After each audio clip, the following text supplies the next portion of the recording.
bonjour Fabien, bonjour Nico. Bonjour. Bienvenue à la bullescenario.com. Donc on vous reçoit à Quai des Bulles pour la sortie récemment de Success Story. Alors, comment est né ce projet? Dis c'est toi ça. Il est né chez moi. Pendant un repas, donc un de nos meilleurs amis vient manger chez nous et il se trouve que cet ami-là, comment dire, est un ami multifacette qui changeait de profession et qui commençait des études pour être généalogiste successoral. Et donc il a commencé à nous raconter des histoires qu'il voyait dans ses formations et tout ça. Et moi ça trottait dans ma tête, je dis ça c'est pas possible. À chaque fois je voyais des BD en fait. Et donc je pense qu'après ça je t'en ai parlé. Ouais, exactement. Voilà. Et t'as dit non, c'est nul, on fait pas.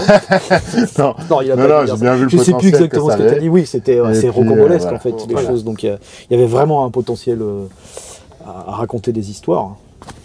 Donc voilà, ça part de ça, c'est basique. Mais Ouais, donc là, après, c'est d'où vient l'idée de parler de ces détectives de notre genre. Alors là par contre c'est moi qui ai créé ce duo de un peu inhabituel de détectives qui sont pas vraiment des détectives, mais en m'inspirant de chapeau melon et bottes de cuir, en m'inspirant de qu'est-ce qu'il y a d'autre dans ce genre de truc. Vôtre. Amicalement vôtre ou comment ça On a s'appelait, beaucoup, c'est Jonathan et Jennifer là, dans les années 80. L'amour du risque. L'amour du risque. Ah oui, Voilà, vraiment, c'est ça se voit pas tout de ça suite, part d'un duo comme ça d'aventuriers des séries, Ouais. avec l'idée de que ce soit ce couple-là qui mène l'enquête et puis qui raconte l'histoire en gros. Voilà. Et donc le choix des personnages s'est fait rapidement. Donc la jolie femme de couleur et le monsieur un peu plus âgé.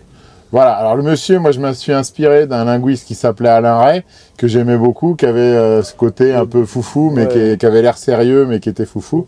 Et puis donc on a trouvé cette idée de Jeanne. Après il y a beaucoup, il va peut-être pas en parler parce que On a c'est mixé personnel, plein de mais choses en fait. Ouais. il a aussi des amis de sa famille, il y a des gens comme ça. Voilà, En fait, Jeanne, c'est ma mère, en fait. Voilà, psychanalyse gratuite. Merci. Et donc, il y avait Alain Ray, et le nom du personnage, c'est un cousin de mon père, qui était, voilà. Le caractère, qui tout était ça, un peu plus ton tard, héros très, d'enfance. Ouais, très volubile, très... Qui était ton héros d'enfance. Oh non, mais carrément, ouais. Ouais. Après, c'est vrai que quand on commence la lecture, on ne sait pas leur lien qu'ils ont tous les deux. Ah non. On découvre pense petit que à petit, oui, ouais. petit à petit. Ouais. C'est ce qui est bien, c'est que ça amène des surprises dans Voilà. cette aventure. Bah, c'était ça l'idée, c'est d'avoir à la fois une intrigue générale et puis de développer ces personnages d'enquêteurs, quoi. Donc c'était un peu un livre un peu compliqué à écrire parce qu'il y avait plein de petites aventures et puis il y avait ce fil rouge d'Angelo et Jeanne. Voilà. Donc du coup, on a droit à un rythme de récit policier. Ah oui, clairement, Ouais. clairement. C'était vraiment ça l'idée, c'était de faire, pas un polar parce que c'est quand même une comédie, hein, Ouais. mais ouais, voilà, de faire croire qu'on est dans un truc de détective, dans un Colombo, quoi. Ou je sais pas comment dire ça, mais c'était ça l'idée, ouais. On connaissait l'assassin dès le départ. C'était la vie. Après, c'est vrai que le duo est fabuleux, ce duo. La nouvelle assistante qui les rejoint, elle ajoute un autre niveau. Ah bah elle sert parce que moi je voulais quand même qu'il y ait une vie d'entreprise. Donc je voulais qu'on montre aussi les coulisses de la petite agence qui fait ça. Donc il y avait quelques employés et dont cette jeune femme qui est là en plus pour faire certaines autres boulots, quoi, qui est leur assistant. Et après, on a droit à des personnages secondaires, mais qui ont de l'importance aussi. C'est pas, tout est bien détaillé, quoi, tout est bien écrit. Mais tous Merci. les personnages, quoi. Ouais, bah oui, c'était aussi ça. Bah, comme lui, il est généreux en dessin, là, il adore troncher, le dessinateur, attention. le dessinateur, il adore... C'est ça, trancher du Ah, verbe, j'y je arrive. tronche. Vous couperez ça, hein. Une tranche. T'adores faire des tranches, Oui, c'est voilà, ça, dessiner trancher, des tranches, je trancher, vais y arriver. Et Oui, puis, dessiner des tranches. Ouais. d'inventer des personnages et d'être truculent, des trucs comme ça. Donc c'était un peu ça l'idée, c'était de créer une galerie de personnages et puis de raconter leurs histoires, ainsi de suite, quoi. D'être le plus riche possible dans ces galeries de personnages. Et toi, donc, tu les avais déjà en tête, les personnages, pour les dessiner? Non, t'as pas taillé un peu Avant de. Oh, non, ça vient au fur et à mesure. Ouais. Non, c'est. C'est capricieux. Comment il s'appelle déjà? J'ai oublié, tiens. J'ai un trou de mémoire. Le fils qui vit dans les Cévennes. En fait, c'est moi, je crois. Je crois que je suis parti sur moi, ouais. Et après, non, pas du tout. Non, j'avais pas du tout d'idées préconçues. J'ai jamais. Je sais pas. Je commence le truc et en fait, je fais rarement de galeries de personnages avant. Ouais. Je cherche pas. En fait, ça me vient sur le moment où je fais. Quitte à ce qu'ils refassent. Ouais, quitte à refaire. Parce qu'après, on en discute pas mal. Je propose et on en discute. Voilà. Et ouais. Alors, du coup, comment c'est...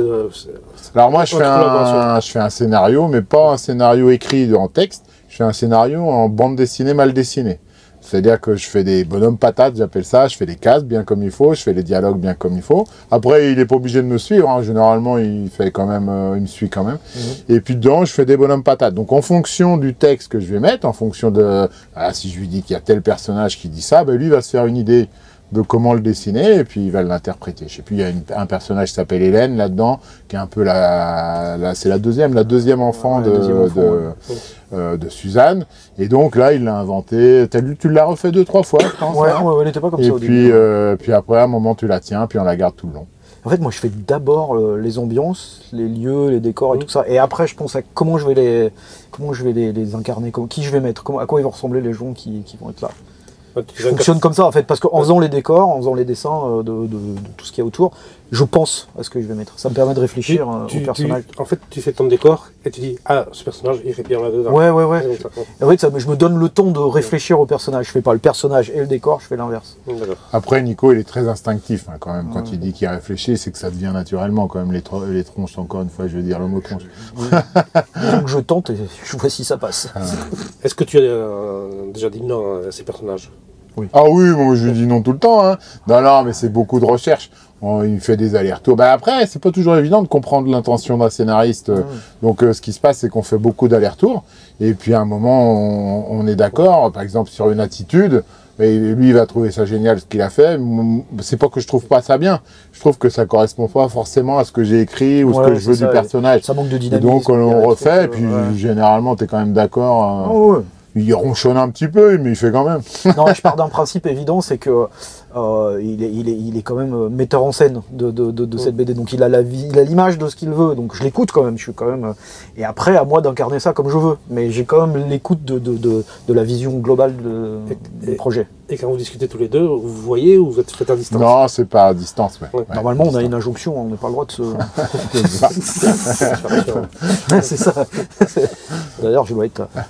Plus de 50 mètres de moi, là, c'est ça, ouais. Selon le juge. Donc là, quand on lit cette aventure, j'appelle ça une aventure. Ouais, mais c'est ça, c'en est une. Une comédie d'aventure qu'on faisait dans le temps. Et on s'attache aux personnages. Et on a envie de les retrouver. Est-ce que c'est possible qu'il y ait une suite? Alors, au départ, on a pensé ça comme une série. Mais, bah, voilà, Nico a un autre boulot. Puis moi, j'ai rajouté, je sais plus combien j'ai rajouté, pas 40, mal de pages. 40. Et donc, ça a pris beaucoup plus de temps. Donc, avec l'éditeur, d'un commun accord, on a un peu arrêté l'idée de série pour faire un one-shot.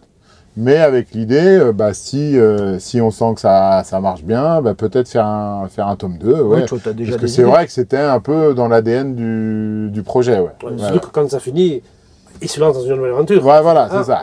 Peut-être les retrouver, quoi. Voilà. Et puis en vrai, ce métier-là, on s'est extrêmement varié, les situations. Il y a des trucs complètement dingues dans les successions comme ça. Donc il y aura moyen d'en trouver plein d'autres. On n'aurait pas pensé à l'écrire tellement la réalité des fois dépasse la fiction, c'est incroyable. Clairement. Par contre, vous n'avez pas fait les mêmes voyages que les personnages à travers le monde. Non, moi je suis un faux voyageur, moi je suis un voyageur invisible. Enfin, comme on dit, je suis brodé. Si, moi j'ai fait Venise et j'ai fait quoi, c'est tout, hein, à peu près.